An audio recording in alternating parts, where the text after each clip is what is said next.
Bonjour à toi et bienvenue sur l'émission En Amour. Moi c'est Nicolas, je suis l'auteur du blog graindecoeur.fr et je te souhaite la bienvenue sur le podcast. On est en novembre 2022, c'est l'épisode 81 que j'ai intitulé On se comprend mal dans notre couple, que faire ? Donc aujourd'hui, je vais te parler d'incompréhension, de manque de compréhension ou encore de compréhension superficielle ou de compréhension apparente. Un peu ces nuances-là, alors je ne vais pas nécessairement les appeler de manière directe avec ces mots-là au long du podcast, mais tu vas comprendre pourquoi je te parle soit d'incompréhension, soit un manque, soit quelque chose qui est apparent, on pense se comprendre mais on ne se comprend pas. Et je voulais commencer ce podcast en ouvrant avec quelques questions, en te demandant est-ce que tu t'es déjà disputé sans arriver à être compris, sans arriver à comprendre l'autre? Est-ce que tu t'es déjà disputé alors que vous parliez de la même chose? Du moins, c'était ta compréhension ou ce que tu ressentais à ce moment-là. Est-ce que tu t'es déjà disputé avec ta chérie, ton chéri, alors que c'était si évident à comprendre? Ça paraissait vraiment que pourquoi ils comprennent pas, quoi. Il y a un peu cette impuissance face à l'incompréhension de l'autre et le manque de compréhension. Ça, c'est des choses que je vois souvent, c'est des choses qui sont compliquées à naviguer. Donc on va essayer de voir ensemble comment s'y prendre, comment faire. Parce que ne pas se comprendre, c'est courant, c'est même je dirais que c'est plus courant que ce qu'on pense. Et ça fait beaucoup de mal à nos couples. Ça fait vraiment beaucoup de mal à nos relations. Moi, je l'ai vécu. J'imagine que tu l'as sûrement vécu toi aussi une fois dans ta vie, si ce n'est plus. Et c'est bien d'arriver à mieux communiquer. Ça fait du bien à la relation et à plein de niveaux. Donc, on va voir un peu tout ça ensemble. Et ce qu'il faut comprendre, c'est que pour beaucoup de couples, l'incompréhension, c'est quasi quotidien. Et du coup, quand c'est quasi quotidien et qu'on accumule les incompréhensions, ça va créer des tensions, et de la lourdeur dans la relation, au quotidien toujours. Ça va créer de l'éloignement et ça peut tuer cette belle complicité, ce sentiment d'amour qu'on a au début de la relation. C'est un tue-l'amour, l'incompréhension, le manque de compréhension, la compréhension superficielle ou encore apparente. C'est vraiment des choses qui vont éroder ta relation, qui vont user ta relation.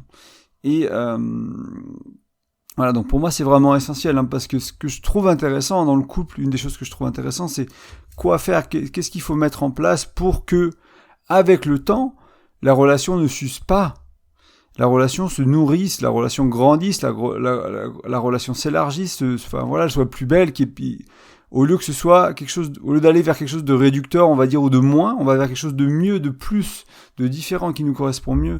Et ce qu'on va voir aujourd'hui ensemble, pour moi, c'est une partie de la communication est essentielle en fait. Donc mieux communiquer, comprendre l'autre et se faire comprendre, sur le papier, c'est pas si compliqué. Le problème, c'est parce qu'il y a des outils simples et pratiques. Il y a vraiment des choses, je t'en partageais un aujourd'hui, on va en voir un ensemble, il y en a plein d'autres, mais il y a des choses simples et pratiques pour mieux communiquer, pour comprendre et se faire comprendre. Le problème, c'est que faut arriver à les utiliser. Des fois, on n'y arrive pas, et dans des situations délicates, c'est plus difficile, ce qui est les émotions, etc., qui sont présentes. Et en plus, il y a nos réactions automatiques, il y a nos jugements, ou encore il y a notre fierté, notre ego qui se met en travers. Donc, on a beau connaître des outils, tant qu'on les a pas mis en pratique, ça change pas notre relation. Ça n'a pas ou peu d'impact sur notre relation. Et donc, aujourd'hui, et comme souvent, ce que je vais te proposer, c'est quelque chose de simple, de pratique. Et comme ça, si toi tu fais l'effort de le mettre en place, que tu pratiques ce que je te propose, que tu t'entraînes avec, tu vas avoir une chance de vraiment améliorer la communication de ton couple.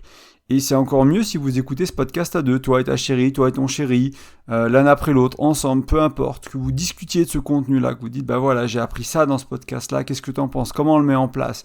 Moi je pense que à ce moment-là, quand on a eu cette dispute-là, ça aurait été utile de connaître ça. Et toi, à quel moment tu penses que ça aurait été utile, etc. D'avoir ces conversations-là à deux pour commencer à s'imprégner de l'outil, commencer à comprendre que il peut servir en fait. Il peut vraiment être utile, il peut vraiment servir. Rétroactivement, il a pu vous servir dans le passé, ça veut dire qu'il peut vous servir dans le futur. Quand tu fais ce travail-là à deux, tu vas avoir plus envie de l'utiliser, tu vas faire l'effort de l'utiliser quand c'est nécessaire. C'est pour ça que c'est important, déjà d'en prendre confiance seul, et encore à deux, c'est encore plus puissant. Il y a une manière simple, vraiment, de savoir si tu as intégré ce que je te partage ici, aujourd'hui, ou une autre fois, ou ce que tu as lu dans un livre, ce que tu as écouté sur un autre podcast. C'est est-ce que ta vie démontre ça, on va dire. Est-ce que ta vie démontre que tu as compris la clé de communication que je partage avec toi aujourd'hui? Est-ce que ta vie démontre que tu as compris ci, etc. C'est-à-dire, est-ce que ton couple aussi le démontre? C'est plus ça la question ici au final, mais ton couple c'est une partie de ta vie.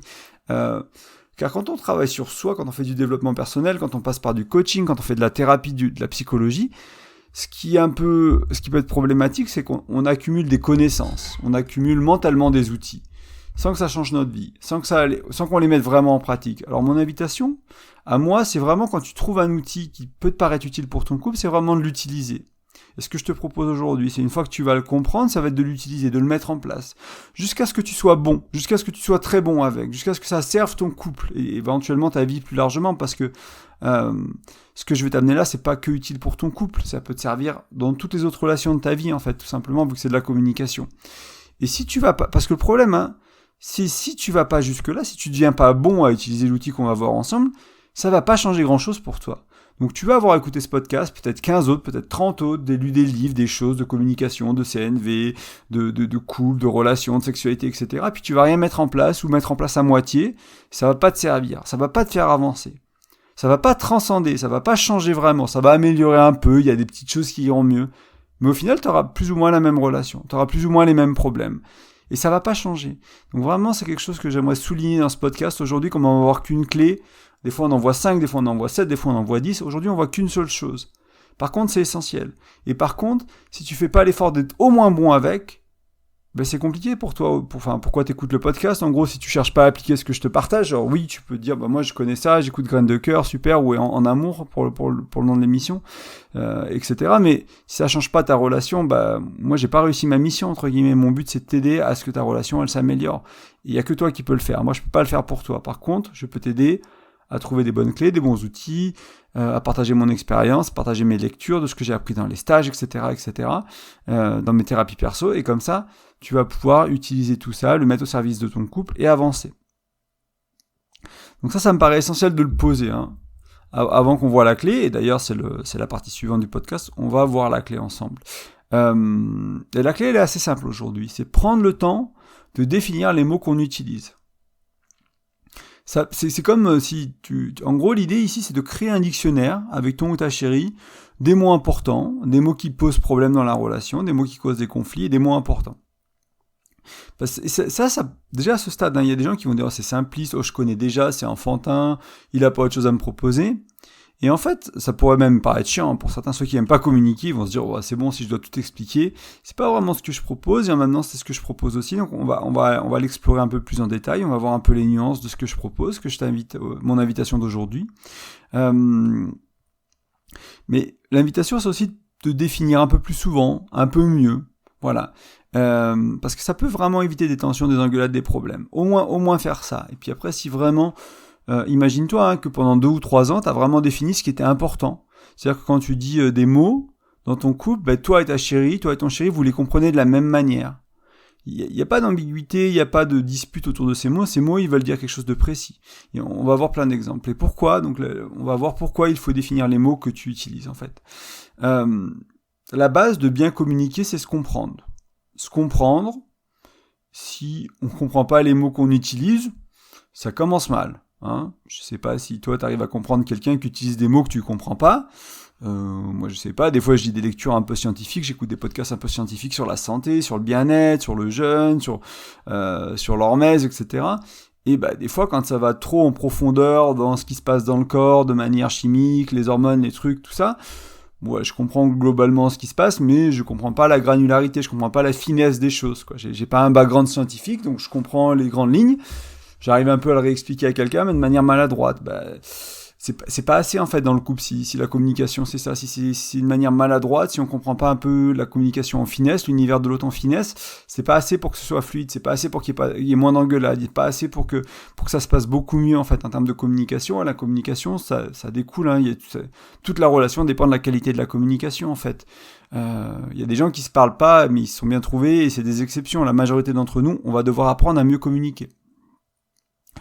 Donc comprends bien aussi que souvent les mots qu'on va utiliser, on va utiliser de différentes manières. Parfois on utilise le même mot et ça veut dire la même chose pour les deux, mais ça c'est de la chance entre guillemets. Mais souvent on utilise le même mot pour parler de choses différentes. On utilise des mots différents pour parler de la même chose. Je sais pas combien de fois tu l'as vu, mais en famille ou dans ton couple, des gens qui s'engueulent mais ils sont en train de dire la même chose et toi t'es là, qu'est-ce qui se passe quoi en fait? vous voulez juste une question d'ego, une question de fierté, on veut juste pas arrêter la conversation, enfin pas arrêter la conversation, mais dire, en fait, on parle de la même chose, moi je l'appelle comme ça, toi tu l'appelles comme ça, il y a une sorte d'escalade vers la non-compréhension et vers la tension et vers la dispute, alors qu'on parle de la même chose, ou inversement, on utilise exactement le même mot et on veut pas se comprendre parce que pour moi ce mot-là il a une définition et je veux rien lâcher, pour elle ce mot-là il a une définition, elle veut rien lâcher, du coup on se prend la tête là-dessus. Alors que si on s'arrêtait, qu'on dit ça veut dire quoi pour toi en fait? Qu'est-ce que ça implique ce mot-là? Quelles sont les croyances qui vont avec? Voilà, il est chargé de quoi ce mot en fait? Qu'est-ce qu'il induit, ce genre de choses là quand tu fais ce travail-là sur des mots importants, encore une fois, pas tous les mots que tu utilises tous les jours, mais les mots importants et les mots qui vont créer des tensions dans ton couple à toi. Ça, moi, je peux pas savoir les mots qui vont créer des tensions dans ton couple à toi. Il y a peut-être des mots qui ont créé des tensions dans mes couples à moi, qui ont créé des tensions dans les couples que j'ai accompagnés. Et en même temps, je peux pas savoir exactement. Donc, je vais pas te donner une liste de mots aujourd'hui parce que ce serait réducteur et il faut que tu réfléchisses vraiment à c'est quoi les mots qui posent des problèmes dans mon couple, c'est quoi les mots qui sont importants pour moi de définir. Je relis un peu mes notes, je suis pas un petit peu sur une tangente. Bien communiquer, c'est se comprendre, ouais, très bien. Donc, si tu as déjà en fait eu l'impression de t'engueuler pour rien, peut-être qu'aujourd'hui tu viens d'entendre une des raisons, en fait, tout simplement. C'est que vous n'utilisiez pas le mot que vous utilisiez n'avait pas le même sens, tout simplement. Vous utilisez des mots différents pour dire la même chose, peu importe le sens dans lequel tu le prends. C'est une des causes des disputes qui est assez fréquente. Et donc, définir les mots, c'est vraiment une base de la communication, de la bonne communication. Pour moi, c'est vraiment un élément nécessaire. C'est pas optionnel. C'est mieux si c'est là. Pour moi, c'est une nécessité. Il y a des choses qu'il va falloir définir dans la relation. Des mots qu'il va falloir définir. On va en voir quelques-uns ensemble. Mais avant ça, avant que je te donne quelques exemples, pour peut-être que ça te parle un peu plus, que là, pour certains, ce sera peut-être encore un peu confus à ce stade, j'ai une question pour toi. Est-ce que tu t'es déjà engueulé avec ta chérie, avec quelqu'un d'autre au boulot, un collègue, et que tu as pris le temps ensuite de définir les mots? Et si oui, peut-être que tu te rendras compte que ça t'a permis de mieux communiquer. Voilà, je sais pas, des fois tu parles pas d'émotions, tu parles de choses très factuelles, tu parles d'objets, de trucs comme ça, et puis tu sais plus comment ça s'appelle, le bidule là qui fait ça, machin, et puis toi tu l'expliques avec un truc, et puis l'autre il dit non c'est ce mot-là, enfin voilà, des choses aussi simples que ça facilite la communication. Alors imagine avec des émotions, avec des sujets sensibles dans ton couple, avec l'argent, avec la sexualité, avec le bien-être, avec l'éducation des enfants, toutes ces raisons de se disputer, de mal se comprendre en fait, tout simplement. On va prendre un exemple encore plus simple. On va sortir du cadre du couple. Moi, je le vois beaucoup entre amis. Je le vois aussi dans le couple, mais je le vois beaucoup entre amis. On va prendre un exemple très simple. C'est le fameux « j'arrive ». Si on était dans le cadre du couple, t'es chez toi, t'attends ton amoureuse, ton amoureux, t'es prévu de passer la soirée ensemble, et puis tu commences un peu à t'impatienter, quoi. T'as envie de le voir ou de la voir. Tu t'es fait beau, belle, tu t'es préparé, il y a tout qui est prêt, et puis là, vous échangez un peu, machin, et puis il dit « oh non, mais t'en fais pas, j'arrive ». Ça veut dire quoi, j'arrive? Ça veut dire je pars de chez moi, ça veut dire je suis presque prêt et je pars bientôt. Moi, si c'est une nana qui me dit ça, peut-être que le j'arrive c'est dans 1 heure, quoi. Enfin voilà, c'est ce que je veux dire, ça dépend, je fais une caricature, hein, mais c'est un peu pour jouer avec. Mais c'est pour comprendre que ce mot, il veut dire des choses différentes. Ça peut être là, je suis dans 2 minutes, je suis déjà en route. Ça peut être je suis en train de monter les escaliers, je suis derrière ta porte. En fait, ça veut dire 1000 choses, j'arrive. Et il y a des gens pour qui tu veux dire j'arrive, c'est-à-dire je suis chez toi en moins de 5 minutes. Et quand t'arrives une demi-heure après, ils sont frustrés, ces gens-là, ils sont énervés, ils disent je comprends pas, moi je t'attendais dans 5 minutes, c'est-à-dire que j'étais prêt, j'avais tout préparé, et si c'est toi et ton chéri, ça peut clasher, quoi, vous avez un beau rendez-vous de prévu, etc., et parce que vous comprenez pas sur quand l'autre arrive, il y en a un qui est en retard, etc., ça clash. Si t'as déjà vécu ça, si tu as déjà vu des gens vivre ça, tu comprends tout à fait pourquoi c'est important de définir le mot. Nous on sait, moi c'est dans mon couple, si on dit j'arrive, on est dans les moins de 5 minutes par exemple. Et voilà, c'est aussi simple que ça. Et si on est dans plus de 5 minutes, on fait l'effort d'utiliser un autre mot. Et puis des fois on se trompe, des fois on dit j'arrive automatiquement. Et puis voilà, mais on dit voilà, la prochaine fois, je suis là dans 10 minutes, on se donne des minutes au lieu de se dire des mots pas clairs. Donc j'espère qu'à ce stade tu commences à avoir compris vraiment l'importance de définir les mots. Et encore une fois, l'invitation à ce stade, moi je vais te donner d'autres exemples, je vais un peu aller encore un peu plus loin pour vraiment essayer de te donner un peu de nuance autour de tout ça, comment le faire, mais Il faut vraiment que tu te demandes quels sont les mots à définir dans ta relation. Le j'arrive, il est pas si important. Ok, il frustre, ok, il peut éventuellement abîmer une soirée. Peut-être que dans ta relation, à toi, il est particulièrement important parce que vous vivez pas ensemble et que vous donnez souvent des rendez-vous, etc., et que c'est problématique. Ok, très bien. Mais voilà, c'est que j'ai pris quelque chose qui parlera peut-être pas à tout le monde, mais en même temps, je pense qu'il illustre bien le propos. C'est ça l'idée, c'est que ça illustre très bien le propos. Donc on va voir quelques autres exemples ensemble, mais encore une fois, va vers les mots que tu as besoin de toi de définir et réfléchis à ça. Je vais prendre quelques erreurs classiques qu'on fait en début de relation. Ou plus tard, ça dépend des couples, hein, mais des fois c'est un peu plus tard que ça vient aussi. Car c'est des exemples assez évidents on pense parler de la même chose, mais on parle pas de la même chose. T'es en date, t'es une soirée, tu rencontres une nouvelle nana, un nouveau mec, et puis t'es là, tu parles de la vie, c'est quoi tes projets de vie, etc. Oh ben moi, je veux des enfants. Voilà, et puis toi tu te dis, ah ouais, chouette, putain, elle veut ou il veut des enfants, c'est trop cool, moi aussi j'en veux, machin, tu commences à te faire tes films, et puis voilà. Puis ça se trouve, vous en reparlerez pas pendant 6 mois, ça se trouve, vous en reparlerez la prochaine fois. Mais il y a des gens qui vont pas creuser, qui vont pas avoir de curiosité pour ça. C'est pas anodin des enfants, c'est à 2. Et c'est combien d'enfants? À quand? Tu les veux maintenant tout de suite? Tu les veux dans 5 ans? Tu les veux dans 10 ans? Tu veux quelle éducation pour tes enfants? Tu veux qu'ils vivent dans quel cadre? À la campagne, à la ville? Parce que il y a vouloir des enfants et vouloir des enfants. Il y a mille et une manières de vouloir des enfants, en fait. Donc, quand cette personne, moi, je sais pas, si je rencontre quelqu'un qui me dit quelque chose, souvent, je vais lui demander, mais qu'est-ce que ça veut dire? Même ma chérie, elle me dit merci. Je lui demande, ça veut dire pourquoi merci, en fait? C'est pas que je veux pas recevoir le merci, c'est qu'est-ce que j'ai fait qui t'a touché? Qu'est-ce que j'ai fait qui a été important pour toi? Parce que moi, je veux comprendre, en fait, ce qui te touche, ce qui est important pour toi, ce pourquoi tu ressens le besoin de me dire merci. Je veux pas le deviner, me dire, ah bah c'est parce que je viens de faire ça, ça se trouve c'était merci pour quelque chose que j'ai fait il y a 10 minutes. Donc voilà, ça peut être quelque chose comme faire, je veux des enfants, ça peut être quelque chose comme, dans l'instant présent, comme, merci, t'es un super chéri, ou t'es une super chérie. Bah ouais, pourquoi? Qu'est-ce qui fait, moi, quand elle me dit ça, ma chérie, je lui demande, en fait, qu'est-ce qui est là pour toi en ce moment? Des fois, c'est juste, c'est un sentiment que je t'aime, et je suis bien, etc. Et des fois, c'est, là, tu vois, t'as pris soin de la maison, t'as fait ci, t'as fait des courses, t'as fait un effort, t'as fait un truc qui fait que t'as nourri la relation, t'as pris soin de la relation. Et ça, moi, ça me fait du bien, je me sens bien, du coup, je voulais te le dire. Et voilà. Et là, c'est important parce qu'on va vraiment aller un peu plus, on sort de la surface, hein. Quand je t'avais dit des compréhensions, au début, j'ai oublié le mot que j'ai trouvé, c'était des compréhensions quoi, apparentes ou superficielles. Voilà, on sort de ça, on casse ça. Donc c'est vraiment important d'aller plus loin que ça, et pas que dans le jeu des enfants, des choses aussi sérieuses, mais aussi dans les petites choses de tous les jours. Un autre exemple que j'ai envie de prendre avec toi, c'est le c'est important pour moi. Ok, je sais pas, moi, par exemple, t'as reçu un... Donc vous avez, je prends un autre exemple, vous avez 2 choses importantes dans votre vie. Et toi, tu dis à ta compagne, voilà, c'est important pour moi, chérie, ce week-end là avec mes potes, ou ce séminaire, ce truc, c'est important pour moi. Et elle te dit, ça c'est important pour moi aussi. Moi j'ai autre chose, c'est important pour moi. Ça veut dire quoi, c'est important pour moi? C'est plus important que notre couple, c'est-à-dire que si j'ai pas ça, je remets en question le couple. C'est moins important que le couple, mais c'est plus important que qui? C'est plus important que quoi? Plus important que nos enfants, plus important que mon travail. Je veux mon indépendance financière, c'est important pour moi, ok? Ça veut dire que j'ai fait cette réalisation aujourd'hui, je vais tout plaquer et puis je vais travailler comme un ouf pour gagner mon indépendance financière rapidement, créant un business, voilà, en faisant des choses. Ou est-ce que je vais prendre 10 ans, je vais faire un plan sur 20 ans avec de l'épargne mensuelle, avec des investissements variés, etc. Je vais me former, voilà, à quelle vitesse?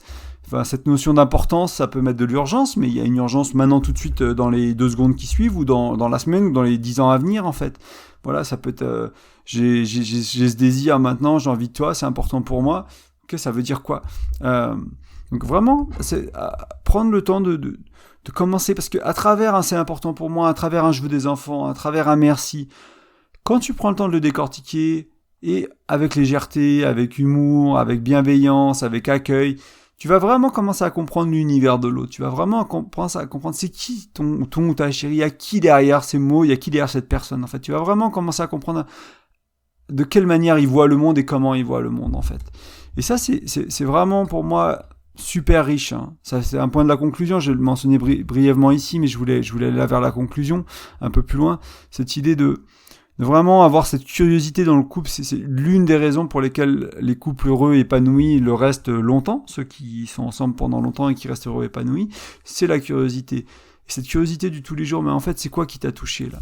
C'est quoi qui est important comment c'est important pour toi? De quelle manière? Ok, t'as ce rêve, tu veux le réaliser, mais il implique quoi ce rêve en fait? Est-ce qu'on déménage?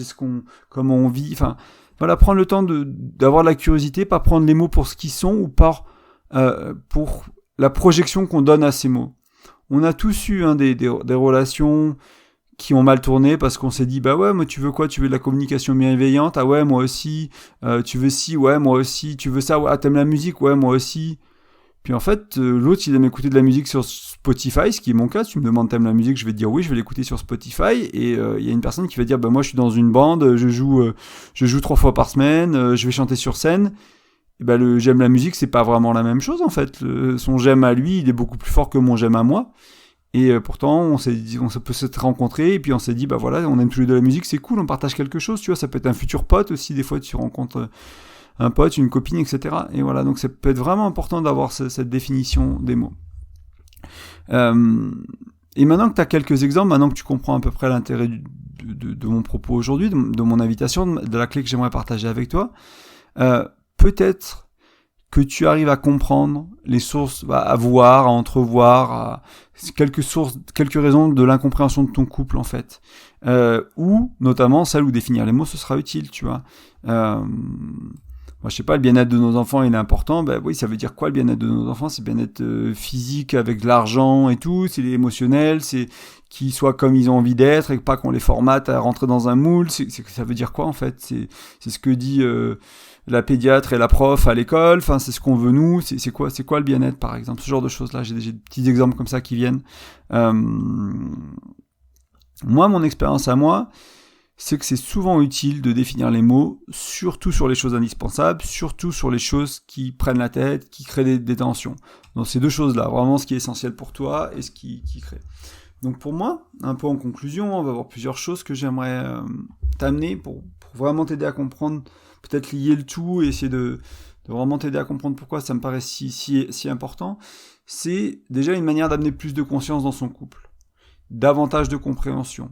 Donc il y a des chances, au moins quelques chances, que ça apaise, que ça rapproche, voire un peu plus que ça, quoi. Si vraiment t'es bon dans la communication, et ça passe notamment par ça pour moi, c'est peut-être pas la chose la plus importante dans la communication, mais c'est quelque chose d'important quand même, ça va t'aider à apaiser la relation, parce qu'il va y avoir plus de compréhension, et ça va vous faire du bien en fait tout simplement, et puis c'est vraiment encore une fois cette curiosité, cette connaissance de l'autre, quoi. Comme je te le disais un peu il n'y a pas si longtemps, c'est aussi un jeu que je trouve intéressant, quoi. Ça permet de comprendre l'autre, son univers, parfois son passé, ses expériences de vie, et là, voilà, la curiosité c'est essentiel pour maintenir la flamme et l'amour sur la durée. Donc pour moi, définir les mots, c'est aussi une belle opportunité de cultiver l'amour sur la durée. Voilà, je vais pas en reparler plus long que ça sur ce point-là, ça fait 2 fois que j'en parle en pas longtemps. Un des réflexes que tu peux développer, c'est que dès qu'une dispute pointe le bout de son nez, dès qu'une dispute est là ou même est passée, qu'est-ce que ça aurait été si on avait défini les mots qu'on a utilisés? Voilà, est-ce qu'il y avait des choses à définir dans cette dispute-là? Surtout pour ceux qui sont déjà en couple et qui l'ont jamais fait. Parce qu'encore une fois, imagine que t'as fait ça pendant les premières années de ton couple, quoi. T'as pas arrêté de faire ça pendant les premières années de ton couple, t'as défini les choses sur lesquelles vous prenez la tête. Je sais pas, un autre exemple, tu te mets d'accord avec ta chérie que aujourd'hui c'est toi qui nettoies la maison. Je prends un stéréotype pour que ça parle peut-être à certains, mais ça peut être dans l'autre sens, on s'en fiche. Mais voilà, aujourd'hui c'est ou l'inverse, ou voilà, c'est la nana nettoyer la maison et c'est le mec qui a des standards plus hauts, on va dire, au niveau de la propreté. Ça veut dire quoi nettoyer la maison? Est-ce que je passe le balai? Est-ce que je passe la serpillière? Est-ce que je fais la poussière partout? Est-ce que je range tout ce qui traîne? Est-ce que je passe sous le canapé? Enfin voilà, ce genre de choses-là. Moi, si je dis à ma chérie, ah super, quand tu rentres, j'ai nettoyé la maison et que j'ai juste passé le balai, elle va quand même avoir de la gratitude que j'ai passé le balai, mais j'ai pas nettoyé la maison, on est bien d'accord. Donc voilà, on peut créer des attentes avec ce qu'on dit, et après des déceptions parce qu'on n'a pas satisfait les attentes, parce que les mots étaient pas clairs. Si j'ai passé le balai, c'est j'ai passé le balai. Voilà, c'est pas j'ai nettoyé la maison. C'est pas exactement la même chose. Donc voilà, c'est pour te donner d'autres exemples. Mais imagine vraiment, si tu avais passé 1 ou 2 ans ou 3 ans vraiment à faire ça régulièrement dès qu'il y avait besoin, il n'y a pas besoin de le faire pour tous les mots, il n'y a pas besoin de le faire tout le temps, il n'y a pas besoin que ce soit lourd, il n'y a pas besoin que ce soit chiant, il y a besoin de le faire quand il y a besoin de le faire en fait. Il y a peut-être plus besoin de le faire que certains pensent. Il y a certains, si tu dis, vraiment, je l'ai vu tellement de fois ça, si tu dis, mais c'est évident. Pourquoi elle comprend pas? Pourquoi il comprend pas? C'est tellement évident. Parce qu'il comprend pas, c'est que ça fait pas du sens comme toi dans son univers à lui, dans son univers à elle. Donc c'est là où c'est intéressant de définir. C'est là où c'est intéressant d'aller et d'expliquer, d'apporter de la nuance, de passer du temps dessus, de dire moi quand je parle de ça, et puis je parle de ça, et puis ça implique ça, et puis il y a la croyance que, et puis ça induit que, etc., etc. Les mots ils sont chargés, ils viennent pas tout seuls hors contexte. Si tu regardes, il y a plein de mots dans le dictionnaire, ils ont plusieurs définitions, et c'est des définitions, on va dire, communes, quoi. Mais il y a le sens que toi tu donnes à ce mot-là, il y a ton vécu derrière ce mot-là. C'est très très important, quoi. Et bon, voilà vraiment le but, peut-être le plus important pour moi, c'est ça va avoir, il y a 2 niveaux, c'est-à-dire que on va créer une compréhension partagée et un vocabulaire commun à la relation. Et c'est différent du vocabulaire et du dictionnaire partagé que tu avais dans la maison où tu as grandi, dans ton lieu de travail, dans ton couple précédent. C'est unique à ton couple. Chaque couple est unique. Alors oui, il y a des choses qui se ressemblent, et oui, mais des fois il y a des nuances. Des fois c'est pas exactement la même chose. Ça c'est important vraiment de le comprendre. Donc il y a ça. Donc avoir une compréhension partagée, un vocabulaire commun, une sorte de dictionnaire commun qu'on a ensemble.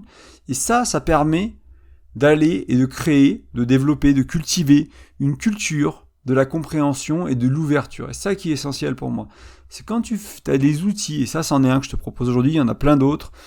Tu peux aller voir les autres podcasts, tu peux aller sur graindecoeur.fr, tu peux aller voir les autres articles, tu peux télécharger le bonus qui te parle de communication, etc. Il y a plein de choses à faire autour de la communication, mais si cette clé elle te parle, je t'invite à la tester, quoi. Et à le faire pendant 6 mois, à te dire voilà, je définis ce mot-là avec ma chérie, avec mon chéri, je définis ça, on parle de ci, on parle de ça, on parle de ci, on parle de ça. On clarifie jusqu'à ce qu'on se comprenne mieux, jusqu'à ce que ce soit plus fluide, jusqu'à ce qu'il n'y ait pas de dissonance entre nous, quoi, vraiment. Parce que derrière, quand il y a une culture de l'ouverture et de la compréhension, il y a la complicité, l'intimité, la proximité, le sentiment d'amour, il y a tout ça qui est lié, en fait, qui va revenir au galop ou qui va se renforcer au fil du temps. Si tu fais une culture de l'incompréhension et de la fermeture ou de la distance ou de la tension, tu comprends tout à fait qu'après 2, 3, 5 ans comme ça va plus, en fait. On se déchire après. On s'aime plus. On n'a plus envie de se parler. On n'a plus envie de communiquer. On n'a plus envie de faire l'amour. Parce qu'il y avait l'incompréhension tout du long. J'ai envie de toi. Pareil, très important à définir. Ce genre de choses, quoi. Autour de la sexualité, du désir, il peut y avoir plein de choses à définir. Pour bien qu'on parle de la même chose, pour que... c'est quoi les préliminaires, par exemple? Enfin, voilà, je pense un peu à la sexualité, mais il peut y avoir d'autres dimensions sur... faire les courses, j'en sais rien, moi c'est quoi faire les courses? Est-ce que c'est acheter la nourriture? Est-ce que c'est acheter les produits de la maison? Est-ce que c'est avoir fait la liste avant, d'avoir fait le tour de tous les placards pour voir ce qui manque, etc. Voilà, des petits trucs qui te parleront peut-être pas à toi, mais c'est juste pour jeter quelque chose vers le mur, et puis ça colle, ça reste collé au mur, ça te parle à toi. Tant mieux, si ça parle pas à toi, encore une fois, ton travail à toi, c'est de trouver les mots importants à définir pour ton couple, et les mots qui causent problème dans ta relation, les mots qui causent des engueulades, pour les définir. C'est vraiment mon invitation aujourd'hui et ce que je pense qui est important pour toi. Et c'est tout. On est à la fin. Je tenais à te remercier de ton écoute. Avant de se quitter, j'aimerais juste te rappeler que tu peux aller sur la plateforme de podcast de ton choix, que tu utilises, sur Spotify, iTunes, peu importe, Deezer, laisser un petit commentaire, mettre 5 étoiles, me dire ce que tu as aimé, me dire si ça te parle. Tu peux aussi aller sur graindecoeur.fr, trouver l'épisode 80 dans le fil d'actualité, dans l'onglet podcast, et aller mettre un petit commentaire, échanger avec la communauté. Ça me fera plaisir de te rencontrer, ça me fera plaisir de te parler, ça me fera plaisir d'échanger avec toi sur ces sujets-là. Est-ce que ça te parle? Est-ce que ça t'aide? Est-ce que ça change des choses? Dans 6 mois, tu peux retrouver cet épisode-là, épisode 80, Graines de Cœur. Tu le retrouves et tu me dis, en fait, ça fait 6 mois que je fais ça, c'est cool, quoi. Tu m'envoies un email, peu importe. Mais n'hésite pas à le partager aussi avec ta chérie, ton chéri, ton frère, ta sœur, ta mère, peu importe qui tu penses. Voilà, une personne à qui tu penses et pour qui ce podcast peut être utile. J'aime te rappeler que je fais des accompagnements aussi, donc c'est pas de la thérapie, c'est pas du coaching, c'est un peu différent, mais si par exemple tu veux mettre en place cette curiosité-là qu'on a parlé aujourd'hui, si tu veux vraiment créer cette culture de la compréhension dans ton couple, notamment avec l'outil qu'on vient de voir, donc définir les mots, mais avec d'autres outils de communication, moi je peux t'accompagner là-dedans. Donc on fait un point avec où t'en es, quels sont les challenges de ta relation, et puis on travaille ensemble pour que tu arrives à aller vers cette meilleure communication, vers ce mieux communiquer, vers cette capacité de communication accrue. Donc tu vas sur graindecoeur.fr, pareil, tu regardes l'onglet accompagnement. Si ça te parle, tu m'envoies un petit message, il y a un formulaire pour me contacter pour les accompagnements. Et n'hésite pas à me contacter, on verra si travailler ensemble, ça fait du sens. Et enfin, je t'en ai parlé tout à l'heure, il y a l'e-book.